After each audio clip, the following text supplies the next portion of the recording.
തോറ്റിട്ടുണ്ട്, സങ്കടപ്പെട്ടിട്ടുണ്ട്, പൊട്ടിക്കരഞ്ഞിട്ടുണ്ട്, ചങ്ക് നിലവിളിച്ചിട്ടുണ്ട്. ഇനി പറ്റില്ല കർത്താവേ എന്ന് നെഞ്ചത്തടിച്ച് നിലവിളിച്ചിട്ടുണ്ട്. നിങ്ങളുടെ ഉള്ളിലേക്ക് നിറയേണ്ട ഒരു വലിയ ബോധ്യം എന്ന് വെച്ചാൽ നമ്മളെ പിടിച്ചു നിർത്തുന്നതും നമ്മൾ നേരെ നിൽക്കുന്നതും ഈശോ എന്ന അടിസ്ഥാനത്തിലാണ്. തോറ്റു നിൽക്കുകയാണ്, പൊട്ടിക്കരഞ്ഞു നിൽക്കുകയാണ്, ജീവിതം മതി തീർത്തേക്കാം എന്നൊക്കെ ചിന്തിച്ച് നിൽക്കുകയാണ്.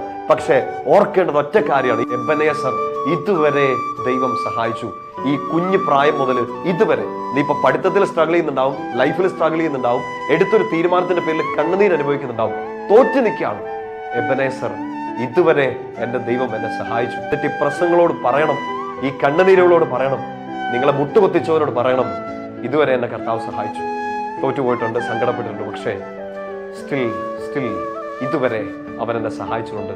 ഇതുവരെ സഹായിച്ചിട്ടുണ്ടെങ്കിൽ ഇനി സഹായിക്കും, ഇനി മുന്നോട്ട് നയിക്കും. ഈ ഈശോ എന്ന ഏക അടിസ്ഥാനത്തെ മുറുകെ പിടിക്കുക, ഇനിയും ഈശോ സഹായിക്കും.